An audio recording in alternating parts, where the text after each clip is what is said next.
Voy a hacer más corto mi mensaje hoy, porque hace frío aquí. No sé si lo sienten, pero nosotros sí lo sentimos.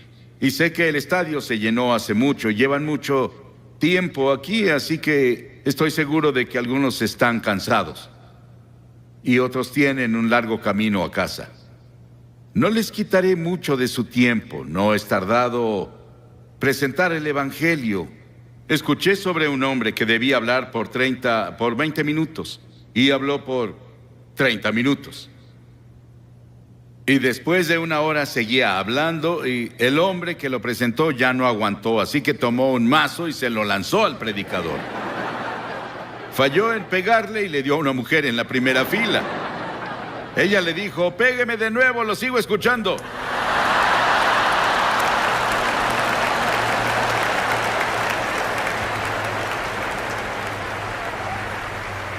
Gracias.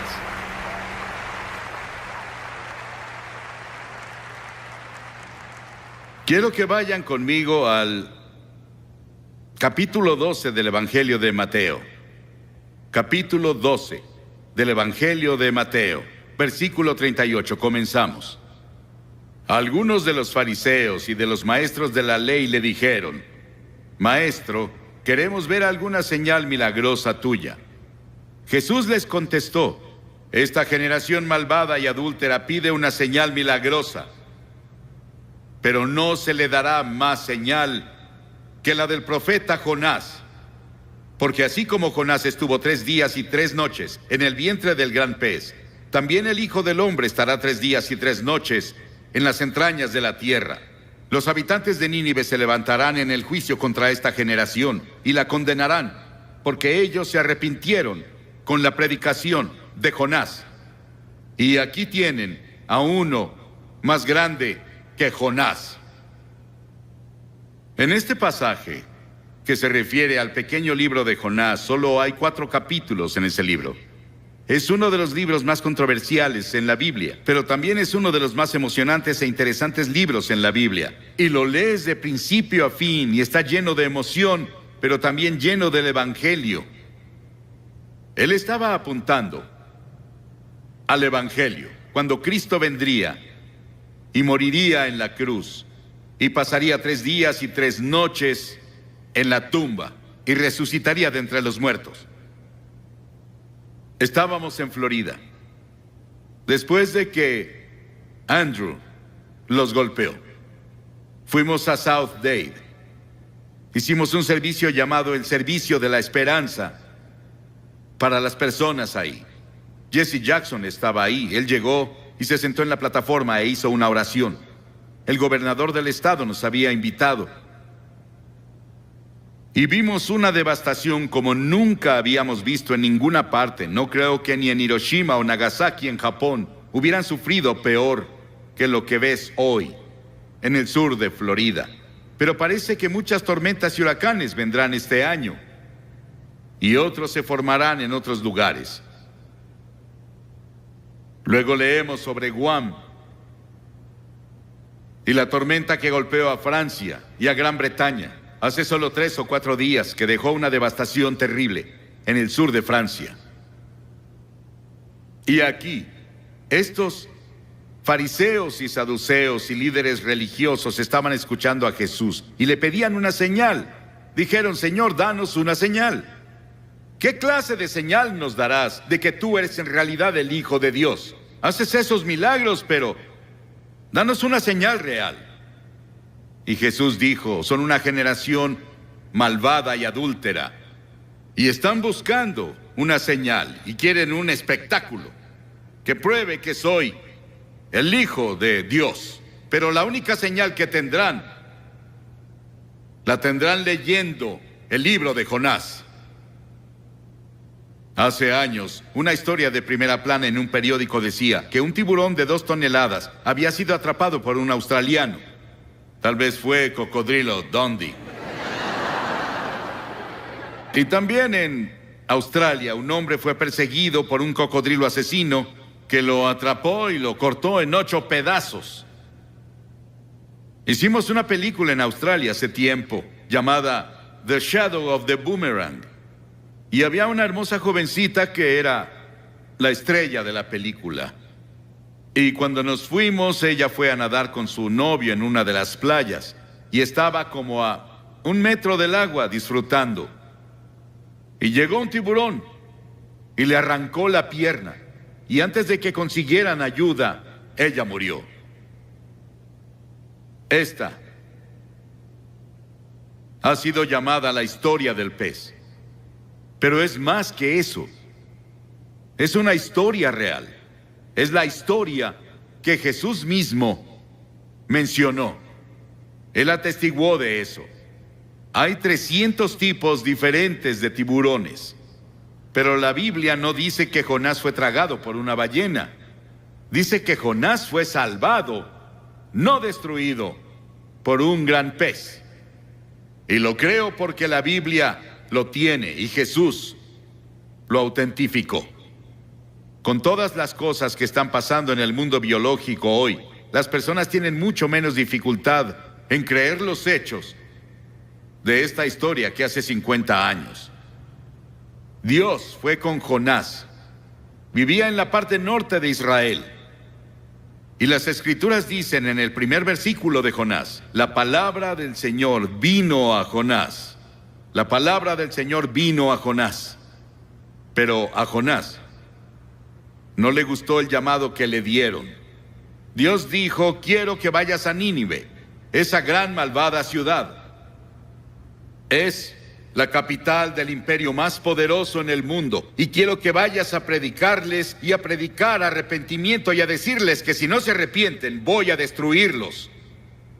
Y a Jonás no le gustó, no quería a los ninivitas, porque los ninivitas llegaban con sus ejércitos y eran personas muy crueles. La historia nos dice que estaban entre las personas más brutales de la historia, y la forma en que trataban a sus prisioneros era algo que no repetiría desde la plataforma. Era tan horrible y tan terrible que Jonás no los quería.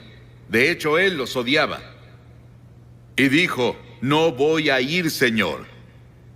Él fue a Jope, se compró un boleto y se subió a un barco a Tarsis, que estaba del otro lado de España. Y mientras estuvo en el barco, llegó una tormenta, un huracán les pegó.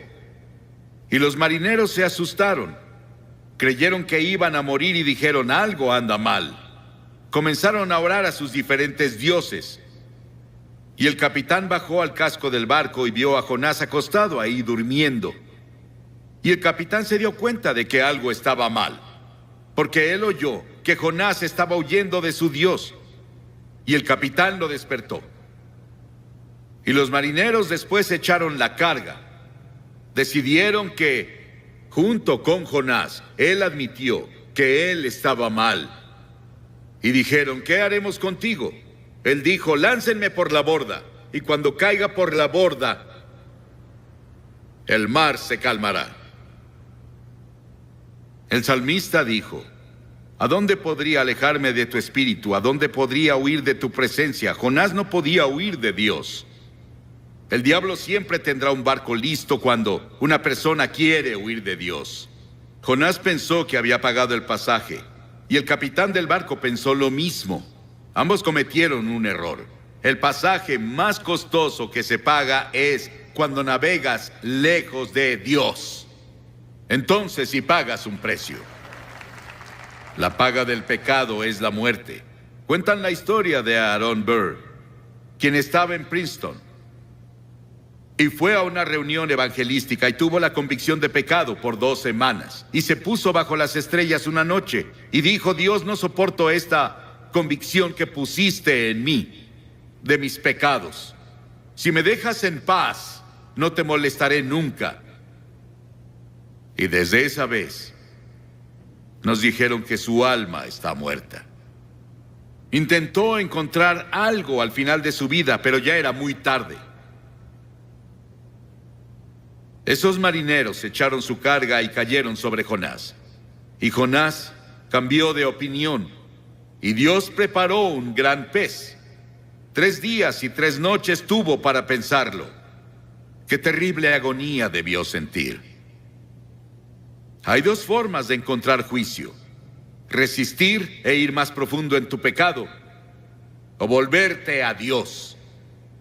Pedro caminó sobre el agua y comenzó a mirar alrededor. Quitó sus ojos de Jesús y dijo: Señor, sálvame. La Biblia enseña que estamos muertos en transgresiones y pecados. La Biblia dice que eres un cuerpo, pero dentro de tu cuerpo está tu espíritu, tu alma. Es la parte con la que puedes tener comunión con Dios. Y está muerta. Y solo tienes vida por el Espíritu Santo cuando llegas y te arrepientes de tus pecados y recibes a Cristo como tu Señor y Salvador. Dios provee todos los medios de escape, pero tú estás atado de manos y pies por tus pecados. El Espíritu debe venir y cortar las cadenas, y luego tú saltas a tu libertad. Porque verás, esta historia nos cuenta la historia de la cruz. Que Jesucristo murió en la cruz, que fue enterrado, que resucitó y está vivo esta noche. Él quiere entrar a tu corazón y cambiar la dirección de tu vida y darte paz y gozo como nunca has conocido. El Evangelio de Jonás. El Señor dio una orden y el pez vomitó a Jonás en tierra firme. Y la palabra del Señor vino a Jonás por segunda vez. Dios le dio otra oportunidad. Dios dijo: ve a Nínive. Y Jonás se levantó y fue a Nínive de acuerdo con la palabra del Señor. Y él clamó y dijo, comenzó a hablar en Nínive y dijo: Dios los librará por otros 40 días. Pero arrepiéntanse, arrepiéntanse.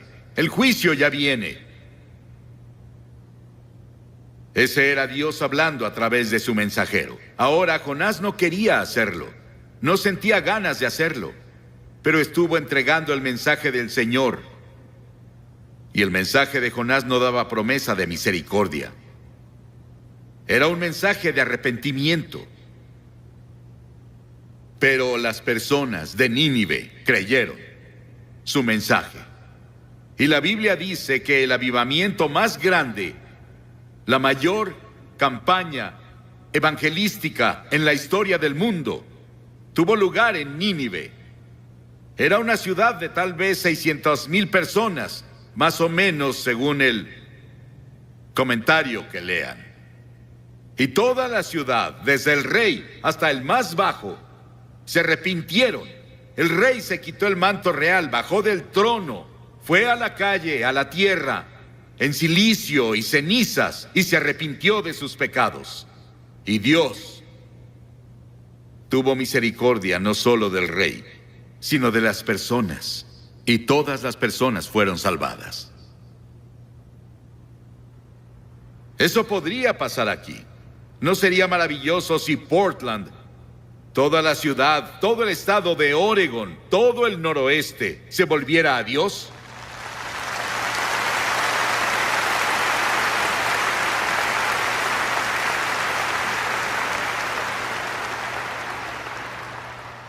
El rey de inmediato proclamó ayuno, y las personas no comieron, no bebieron, hicieron ayuno y oraron.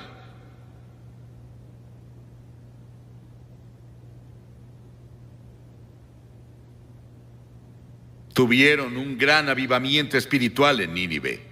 Los habitantes de Nínive, dijo Jesús, se levantarán en el juicio contra esta generación y la condenarán, porque ellos se arrepintieron con la predicación de Jonás. Pero uno más grande que Jonás está aquí.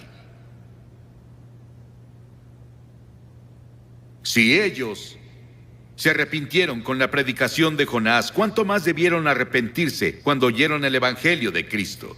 Dios nos está advirtiendo ahora con la enfermedad del SIDA, con los huracanes y terremotos, con la violencia y todo tipo de problemas que ahora están afectando a todo el mundo, nuestros problemas económicos.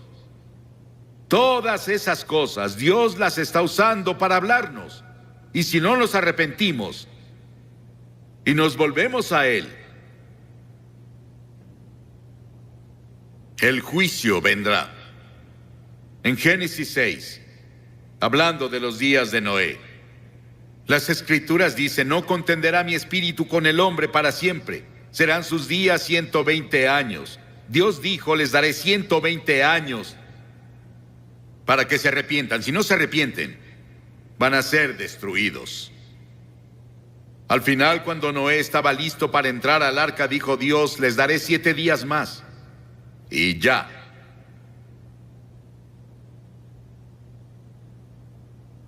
La gracia de Dios es más grande que nuestros pecados.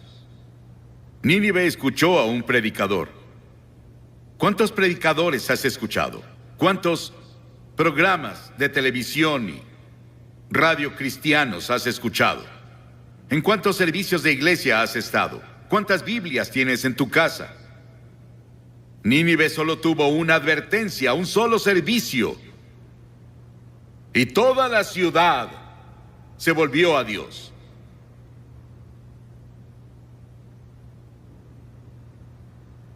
Jonás no estaba feliz con todo eso. Él no quería ver a las personas de Nínive salvarse. Jonás tuvo un momento de debilidad. No era necesariamente un hombre débil, pero un momento de debilidad no prueba que fuese un hombre débil. Muchos tenemos momentos de debilidad. Y muchos hemos hecho algo que no deberíamos hacer en un momento de debilidad, pero si te arrepientes de inmediato y dices: Señor, lo siento, por favor, ayúdame a no hacerlo de nuevo, Él te perdonará.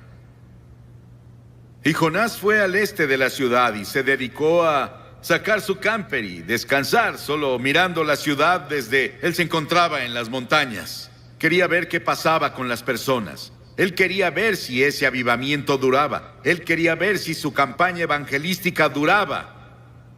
Y él no lo creyó porque no tenía confianza en las personas de Nínive. Él no tenía confianza siquiera en Dios, en que Dios podía hacerlo. Pero Dios preparó una planta para que creciera sobre él y lo protegiera del viento y de quemaduras del sol. Jonás se apegó tanto a aquella planta que casi se enamoró de ella. Él amaba a la planta que lo protegía más que a Dios. Y Dios dijo: si amas tanto a la planta en la que no gastaste tiempo ni trabajo, entonces ¿por qué no entiendes mi amor hacia Nínive, que yo planté, que le he dado años de atención y en los que he trabajado con amor eterno? Esa es la base de la gracia de Dios hacia nosotros. Hizo que nacieras. Él puso tiempo y esfuerzo a través de tu familia, como Bob nos dijo hace unos minutos. Él derramó su amor. Y las Escrituras dicen que Dios demuestra su amor hacia nosotros, que aun siendo pecadores, Cristo murió por nosotros.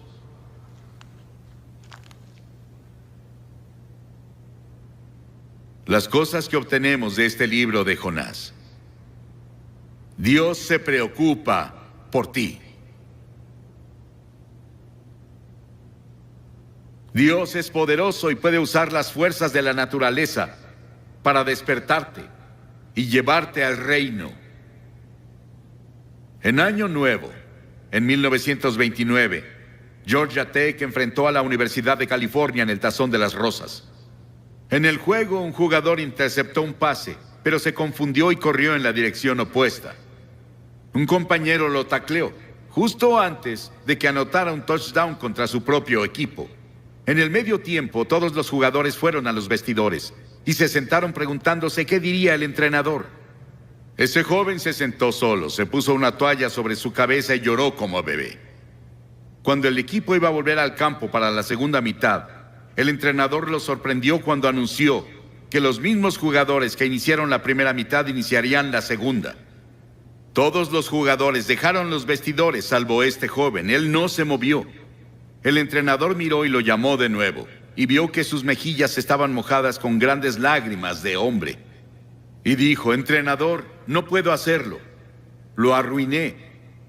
He arruinado y deshonrado a la Universidad de California. Me arruiné yo mismo. No podría enfrentar la multitud en el estadio de nuevo. El entrenador puso su mano sobre su hombro y dijo: Roy, levántate y regresa. Este juego solo va a la mitad. Cuando leí la historia dentro de mí dije, ¡qué entrenador! Cuando leí la historia de Jonás y leo la historia de miles como él, digo, ¡qué Dios! Que me da una segunda oportunidad. Y a algunos les está dando otra oportunidad esta noche para darle tu corazón y tu vida a Cristo y asegurarte que si mueres te irás al cielo. Voy a pedirte que te levantes de tu asiento ahora y vengas a pararte frente a esta plataforma y digas al venir, abro mi corazón y le doy mi vida a Cristo. Tal vez fuiste bautizado o confirmado y eres un buen miembro de la iglesia, pero en el fondo no estás seguro. No estás seguro cómo estás ante Dios y no estás seguro de que te has arrepentido o que en verdad por fe lo recibiste como Señor y Salvador. Él te ofrece su misericordia y su amor y su gracia esta noche y dice, te amo. Y voy a pedirte que vengas y dirás, ¿por qué le pides a las personas que pasen públicamente? Todas las personas a las que Jesús llamó, lo hizo públicamente, ¿sabías eso? Cada persona que llegó a Cristo en el Nuevo Testamento fue públicamente. Él dijo, si no estás dispuesto a reconocerme ante los hombres, no te reconoceré ante mi Padre que está en el cielo. Levántate y ven ahora desde arriba en la galería toda esa parte. Y si estás viendo por televisión en otros países o en otro estadio, levántate y ve al frente de tu pantalla como las personas que ya comenzaron a venir. Vamos a esperar. Ora por la persona que está a tu derecha, a tu izquierda, enfrente de ti y atrás de ti. Tal vez nadie ha orado por ellos antes, para que encuentren un Salvador. Ora por ellos. Vamos a hacer que toda la audiencia haga una oración en silencio. Pídele a Dios que haga una obra poderosa esta noche en los corazones de muchas personas. Muchas personas ya vienen en camino. Ven. Desde la fila de arriba te tomará un minuto extra venir, así que comienza ya. Si estás con amigos o familia, puedes traer a tu amigo o puede esperarte. O si vienes en autobús, te esperarán. Y después de que todos lleguen, voy a hacer una oración contigo y te diré una palabra y te daré algo de literatura para ayudarte en tu vida cristiana. Levántate y ven ahora con las personas que ya vienen. En otros lugares están viendo la televisión y no pueden ver lo que vemos aquí. Cientos de personas vienen a hacer su compromiso con Cristo esta noche. Y puedes venir en tu estadio, en tu lugar, donde están viendo la televisión. Tal vez estás en el coro y Dios te habló en estas noches. Y has tenido una lucha interna sobre qué debes hacer. No esperes más. Tal vez esperaste demasiado. Hazlo esta noche. Es el tiempo aceptable. Hoy es el día de la salvación. Ven. Voy a pedirles a las personas que no dejen el estadio en este momento santo, porque evita que otros vengan. Levántate y ven. Hay una voz dentro de ti que dice debes venir. Es la voz del Espíritu Santo. Ven.